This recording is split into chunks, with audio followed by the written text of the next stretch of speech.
Regione Luca Zaia presenta la giunta con cui amministrerà il Veneto nei prossimi 5 anni, quasi tutti confermati i precedenti assessori.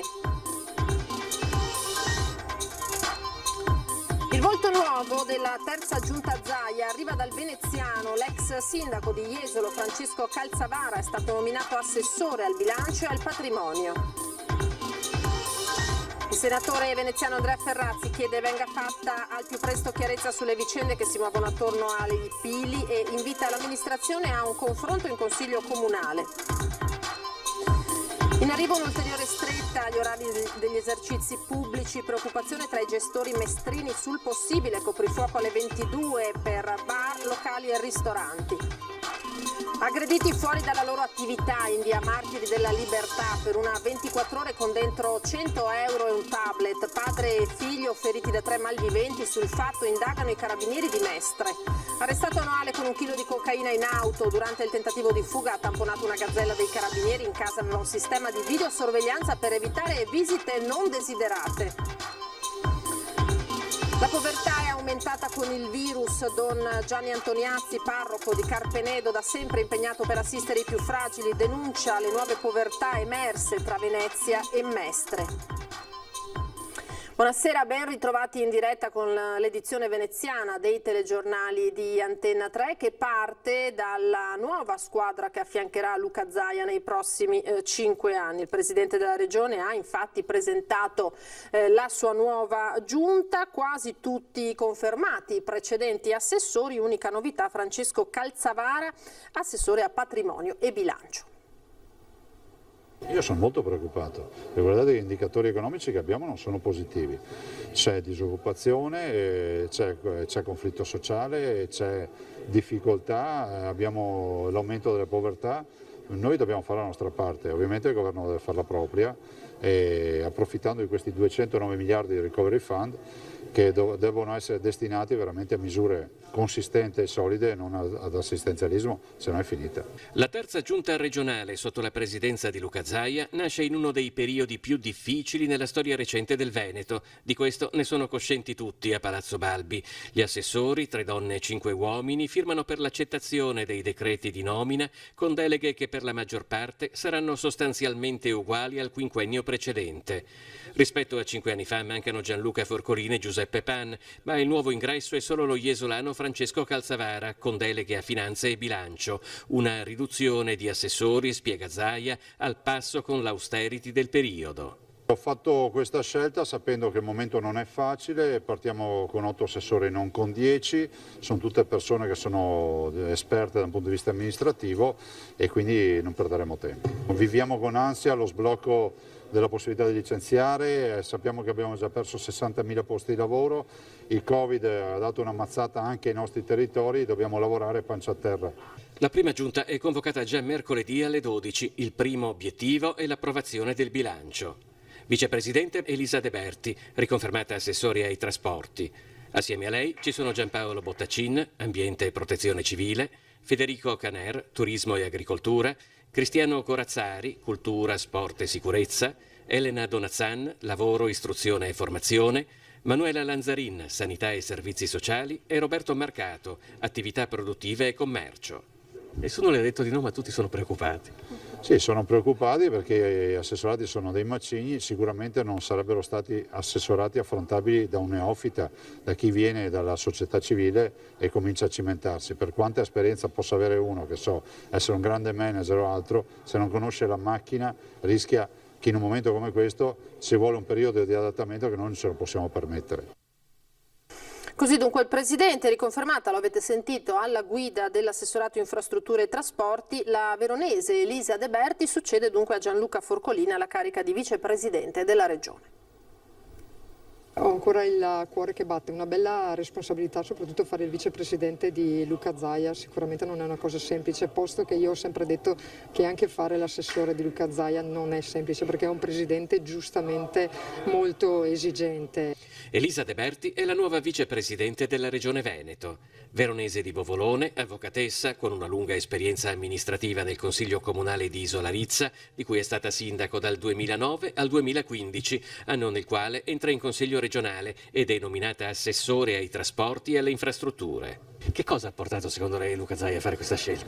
Non lo so, dovete chiederlo a lui, non ne ho la più pallida idea, non me l'ha motivata e per me è un onore, ma non mi chiedete le motivazioni perché non me l'ha detto. De Berti racconta che 5 anni fa, assegnandole la delega, Zaia le ha detto: i trasporti in Veneto non funzionano, vedi di farli funzionare. Il nuovo piano regionale dei trasporti, che prevede un incremento del servizio, è stato approvato durante il suo primo mandato. Il secondo sarà dedicato, tra le altre cose, alla sua attuazione, in un periodo però in cui anche questo settore risente dell'allarme coronavirus. In questo momento sono un po' visti come l'untore in questo momento di Covid, però insomma, i numeri dicono esattamente il contrario. Viaggiare in Veneto e viaggiare sui mezzi di trasporto è sicuro. Per quanto riguarda le infrastrutture, la mia sfida, il mio chiodo fisso è quella dell'autostrada gestita dalla regione, autostrada pubblica gestita dalla regione. Per me è il progetto del futuro che potrebbe veramente fare la differenza in Veneto, attuando una forma di autonomia indiretta senza andare a toccare un euro di quelli che sono le risorse dello Stato, e su CAV possiamo fare veramente la differenza. Ed è l'ex sindaco di Jesolo, Francesco Calzavara, l'unico nuovo assessore dunque della terza giunta Zaia. Per lui la delega al patrimonio e al bilancio.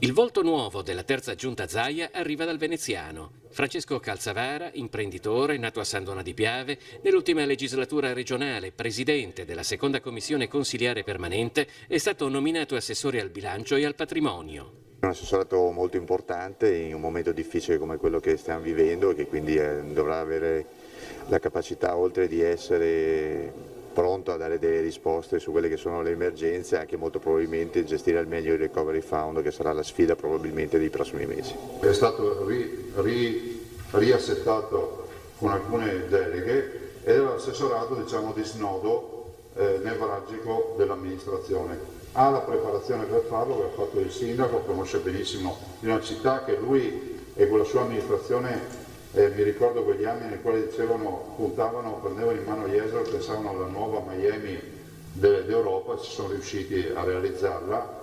Prima dell'arrivo in Consiglio regionale, Calzavara è stato assessore al turismo del comune di Jesolo per 2 mandati, 8 anni, e quindi sindaco per altri 2 mandati dal 2002 al 2012. Un percorso che nasce da un'esperienza amministrativa in una città come Jesolo, che è molto formativa. Poi questi 5 anni in commissione come presidente di commissione abbiamo fatto delle cose importanti, adesso l'approdo al Balbi, più di così non si può, quindi sono naturalmente molto felice e grato al presidente Zaia per questo impegno che mi ha dato e che spero di onorare al meglio per tutti i veneti. Fin qui la pagina dedicata alla nuova giunta regionale. Veniamo alle vicende comunali, perché il senatore veneziano Andrea Ferrazzi chiede venga fatta al più presto chiarezza sulle vicende dell'area che si muovono attorno all'area di proprietà del sindaco, per la quale il Consiglio Comunale votò una modifica di destinazione urbanistica.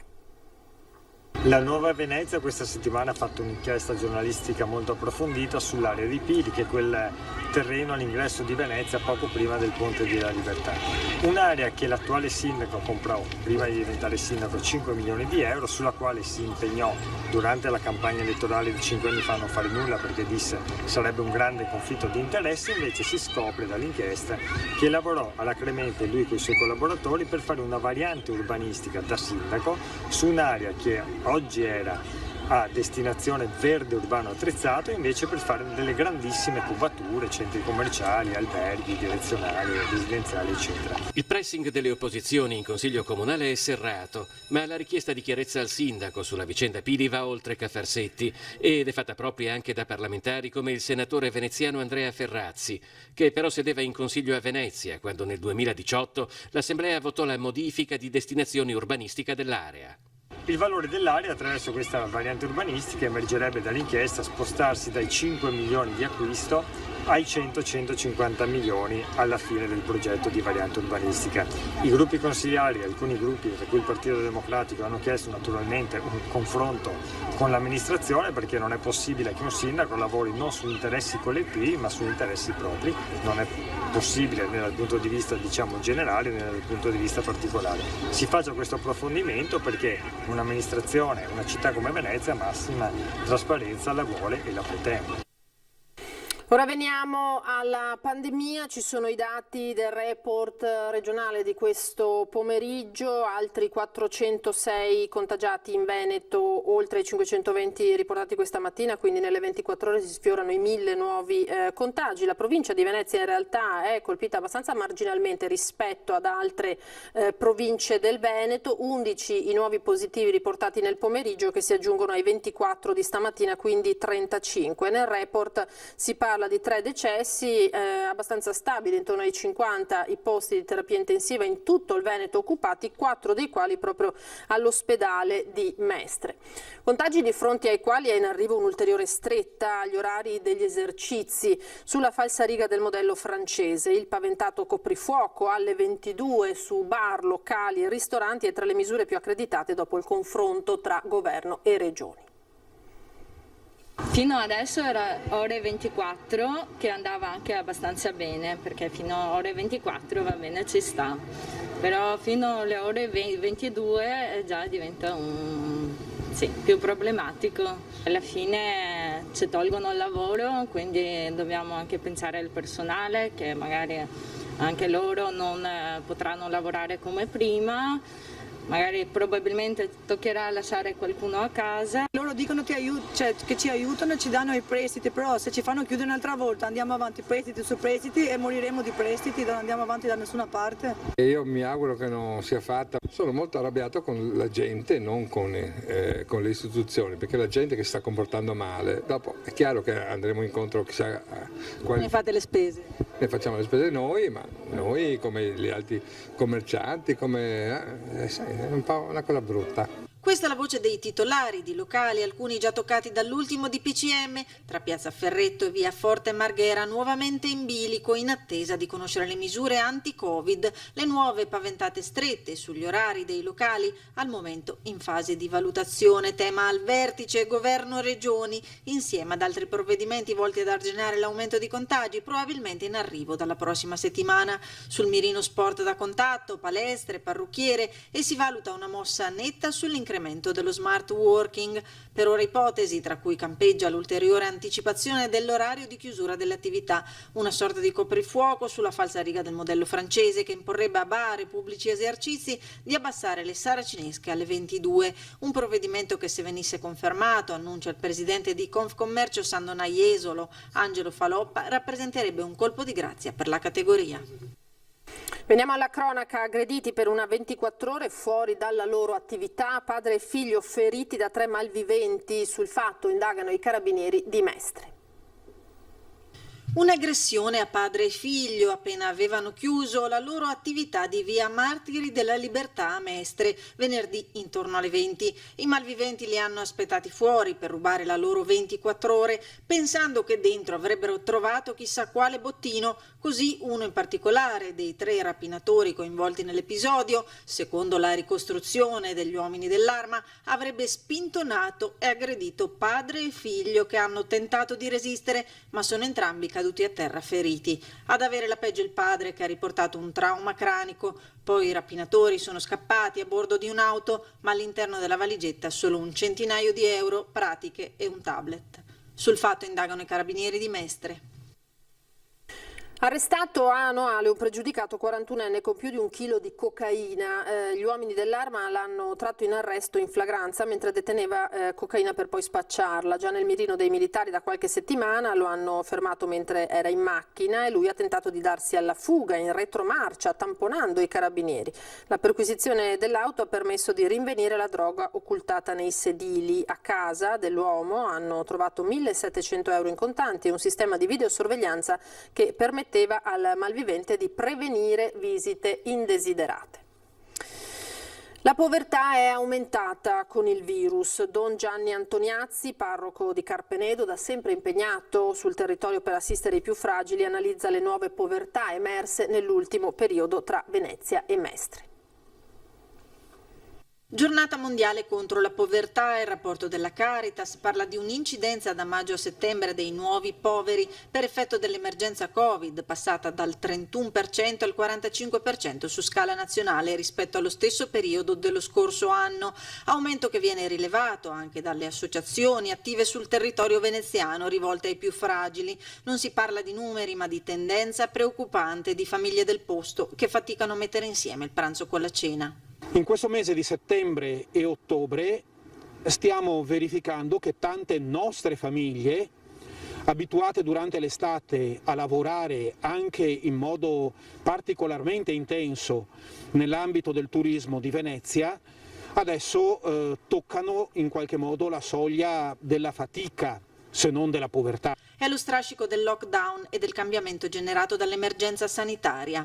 Uomini di mezza età che generalmente facevano lavori saltuari, donne che prestavano servizio stagionale per le pulizie e per la ristorazione, non avendo lavorato quest'estate adesso si trovano in grandi difficoltà. Per loro è stata organizzata una raccolta di generi alimentari davanti ai supermercati che saranno distribuiti nei centri del Don Vecchi. Nuove povertà che si allineano alle fasi tracciate dal Covid, quelle che analizza Don Gianni Antoniazzi, presidente dell'associazione Carpinetum, da sempre impegnata in iniziative solidali come la costruzione del centro di raccolta e distribuzione di generi alimentari e non solo per persone bisognose.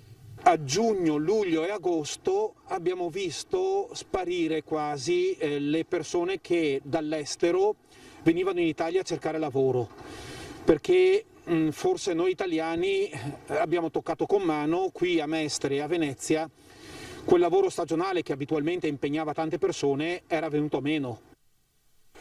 Cambiamo pagina, si è riunito per la prima volta dopo la Mostra del Cinema il Consiglio di amministrazione della Biennale. Entro fine ottobre la Biennale di Venezia nominerà tutti i direttori per il prossimo quadriennio: cinema, architettura e arti figurative, ma anche musica, teatro e danza. Il presidente Roberto Cicutto è stato quindi di parola con quanto annunciato subito dopo la Mostra del Cinema. Non mi strapperete nessuna illazione sul futuro delle direzioni, per rispetto ai direttori in carica. Intanto si è riunito il primo consiglio d'amministrazione dopo il Festival del Cinema, che ha così deciso che a conclusione del Festival di Danza, che si chiuderà il 25 ottobre e sarà l'ultimo festival del 2020 per la Biennale, saranno annunciati contemporaneamente tutti i nuovi direttori, che avranno un ampio mandato. Tra le nomine, quella più attesa riguarda certamente il cinema. Un plebiscito unanime vorrebbe la riconferma di Alberto Barbera alla guida della Mostra del Cinema, dalle istituzioni locali alle categorie, ma anche autorevoli rappresentanti del mondo del cinema nazionale ed internazionale.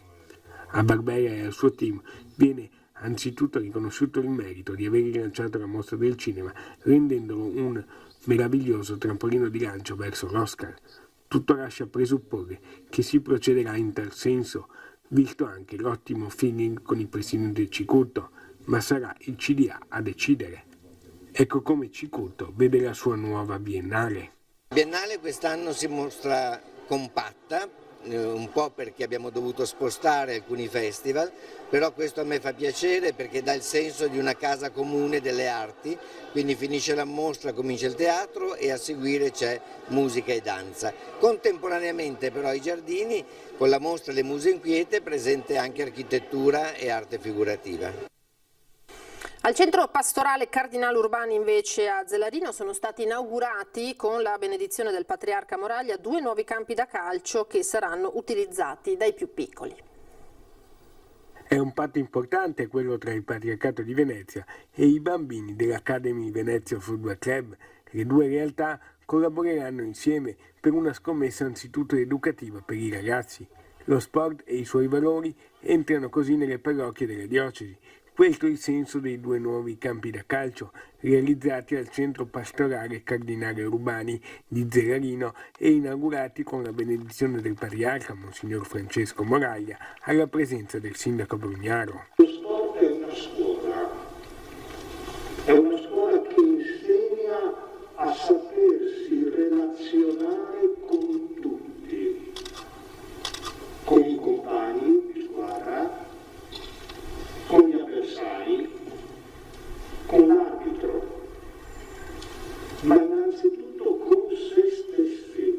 sport diventa così anzitutto occasione di crescita umana. Dal campo di gioco si trasferisce nella vita. Insegnare la lealtà, il rispetto, l'accettazione di un risultato. Visione condivisa anche dal primo cittadino. Questi ragazzi, io auguro la società ovviamente di fare tanti campioni, ma di questi ragazzi pochi diventeranno star, ma tutti diventeranno i grandi cittadini, e questa è la cosa più bella che auguro ovviamente alla società e soprattutto alle famiglie e ai propri obiettivi. È un bel esempio di tenacia e di futuro di Venezia. Era l'ultimo servizio, vi ringrazio per averci seguito, vi lascio alle previsioni del tempo per domani, vi auguro una buona domenica, arrivederci.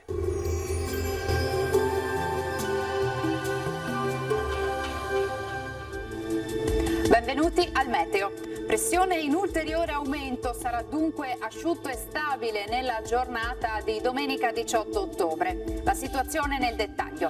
Sul Veneto condizioni di tempo stabile anche in prevalenza soleggiato, salvo probabili riduzioni della visibilità durante le ore più fredde in pianura e in qualche vallata. Al pomeriggio addensamenti in montagna, ma in genere senza precipitazioni.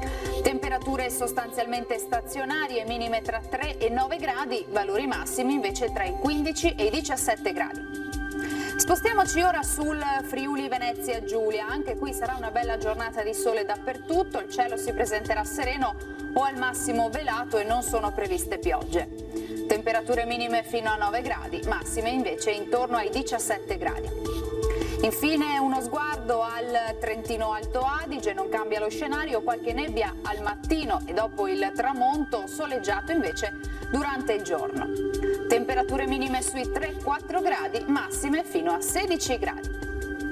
Dal meteo per ora è tutto, io vi auguro un buon proseguimento in compagnia di Antenna 3. Arrivederci.